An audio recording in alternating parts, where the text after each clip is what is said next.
अली बाबा 40 चोर की कहानी।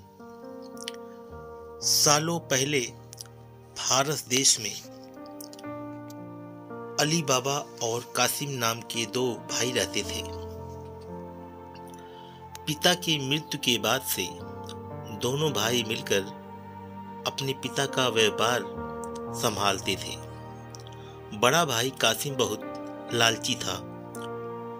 उसने धोखे से पूरा व्यापार हथिया कर अली बाबा को घर से निकाल दिया। इसके बाद अली बाबा किसी बस्ती में जाकर अपनी पत्नी के साथ झोपड़ी में गरीबी की जिंदगी व्यतीत करने लगा। वह रोजाना जंगल जाकर लकड़ियां काटता और बाजार में उन्हें बेचकर जैसे कैसे घर का गुजारा चलाता था। एक दिन अली बाबा ने जंगल में लकड़ी काटते समय 40 घुड़सवार को वहां आते हुए देखा। सभी घुड़सवार के पास धन की पोटली और खंजर थे। यह देखकर वह समझ गया था कि ये सभी चोर हैं। अली बाबा एक पेड़ के पीछे छिपकर उन्हें देखने लगा। तभी सभी घुड़सवार एक पहाड़ के पास जाकर खड़े हो गए। तभी चोरों के सरदार ने पहाड़ी के सामने खड़े होकर बोला, खुल जा सिमसिम। इसके बाद पहाड़ में से एक गुफा का दरवाजा खुला। सारे घुड़सवार उस गुफा के अंदर चले गए। अंदर जाकर उन्होंने बोला, बंद हो जा सिमसिम, और गुफा का द्वार बंद हो गया। यह देख अली बाबा दंग रह गया। कुछ देर बाद वो दरवाजा फिर से खुला और उसमें से वो सभी घुड़सवार निकले और वहां से रवाना हो गए। अली बाबा यह जानने को बेताब हो गया कि आखिर इस गुफा में क्या है और वो सब यहाँ क्या कर रहे थे। इसके बाद उसने गुफा में जाने का फैसला किया। वह उस पहाड़ के सामने गया और बार बार चोरों के सरदार के शब्द बोलने लगा, खुल जा सिमसिम, खुल जा सिमसिम। गुफा का दरवाजा खुल गया। अली बाबा गुफा के अंदर गया और उसने देखा कि वहाँ सोने की गिन्नियाँ, अशरफियाँ, गहने आदि रखे थे। चारों तरफ खजाना ही खजाना था। यह सब देखकर उसकी खुशी का ठिकाना नहीं था। उसे मालूम हो गया था कि वो चोर सारा चोरी का सामान यहाँ आकर छुपाते हैं। अली बाबा ने वहां से एक पोटली में सोने की अशरफियां भरी और घर चला आया। घर जाकर अली बाबा ने इस पूरे किस्से के बारे में अपनी पत्नी को बताया। एक साथ इतनी सारी अशरफियां देखकर उसकी पत्नी हैरान रह गई और अशरफियों को गिनने बैठ गई।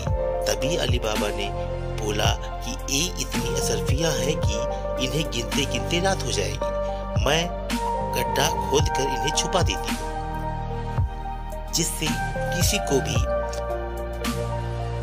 शक न हो। अली बाबा की पत्नी बोली, मैं इनकी गिनती नहीं कर सकती हूँ, लेकिन अंदाजे के लिए इन्हें तौल तो सकती हूँ। अली बाबा की पत्नी भागती हुई कासिम के घर गई और उसकी पत्नी से गेहूं को तोड़ने के लिए तराजू मांगने लगी। यह देखकर कासिम की पत्नी को उस पर शक हुआ। उसने सोचा कि इन गरीब लोगों के पास अचानक उनके पास इतना अनाज कैसे आया।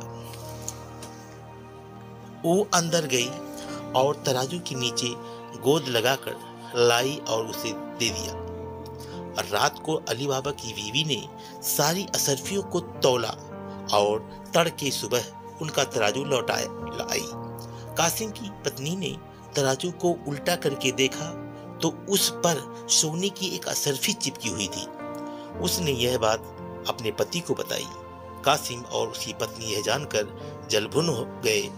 दोनों को रात भर नींद नहीं आई। सुबह होते ही कासिम अली बाबा के घर गया और उससे धन का स्रोत पूछने लगा। यह सुनकर अली बाबा ने कहा, आपको कोई गलतफहमी हुई है, मैं तो एक मामूली लकड़हारा हूँ। कासिम ने बोला कि तुम्हारी बीवी कल हमारे घर से असरफियों को तोलने के लिए तराजू लेके गई थी। ये देखो, ये असरफी तराजू पर चिपकी मिली है। सब सच बताओ, नहीं तो मैं सबको बता दूंगा कि तुमने चोरी की है। यह सुनकर अली बाबा ने सच सच सारी कहानी बता दी। कासिम के मन में लालच आ गया। उसने खजाना खतियाने का प्लान बनाया और अगले दिन गुफा पहुंच गया। वह अपने साथ एक गधा भी ले गया ताकि वह उस पर खजाना लाद कर ला सके। गुफा के सामने पहुंचकर उसने अली बाबा ने जैसे बताया था वैसे ही किया। उसके खुल जा सिमसिम बोलते ही गुफा का दरवाजा खुल गया। अंदर पहुंचकर चारों तरफ खजाना देखकर वह भौचक्का रह गया। उसने बोरियों में सोने की सिक्के भरे और बाहर निकलते समय क्या बोलना है वही भूल गया। गुफा से बाहर निकलने के कासिम ने तमाम प्रयास किए, लेकिन कोई रास्ता ना निकला। वह गुफा के अंदर कैद हो जाता है। कुछ देर बाद जब चोरों का गिरोह वहां पहुंचा तो उन्होंने देखा कि बाहर एक गधा बंधा है। वे समझ जाते हैं कि यहाँ कोई आया है। चोर अंदर जाते हैं और कासिम को ढूंढकर मार देते हैं। इधर जब कासिम घर नहीं पहुंचता तो उसकी पत्नी परेशान हो जाती है और अली बाबा के घर जाकर बड़े भाई को ढूंढकर लाने के लिए बोलती है। अली बाबा ढूंढता हुआ गुफा के पास पहुंचा तो वहां उसने भाई के गधे को घास चरते हुए देखा। वह समझ जाता है कि कासिम अंदर गया था और चोरों ने उसे पकड़ लिया है। अली बाबा जब गुफा के अंदर गया तो उससे कासिम की लाश मिली।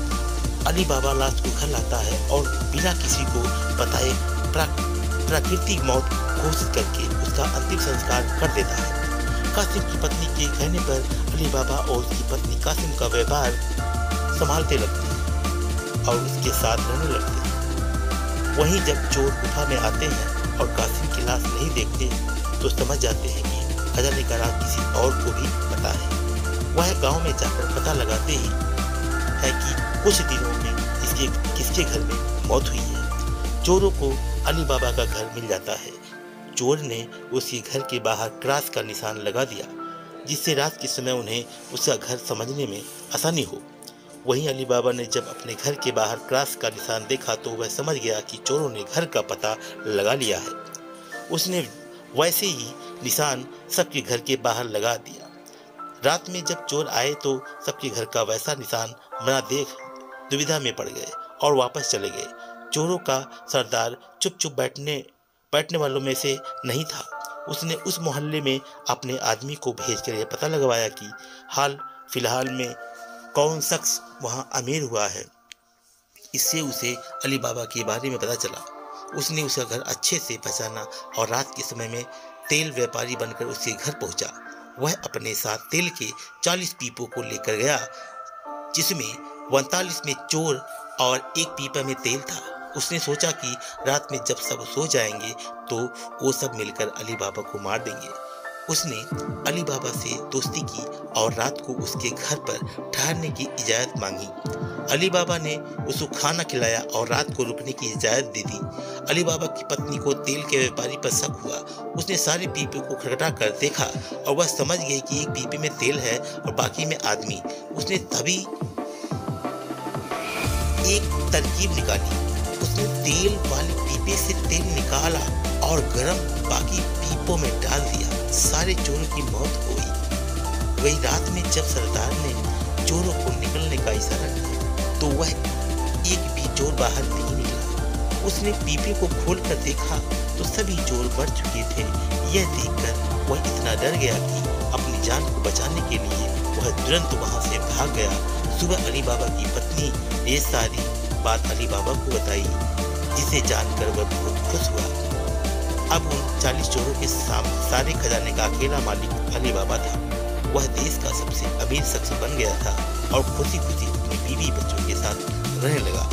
कहानी से सीख मिलती है, लालच मनुष्य का दुश्मन है। लालच करने से सब काम खराब हो जाते हैं। इसलिए कभी भी लालच नहीं करना चाहिए।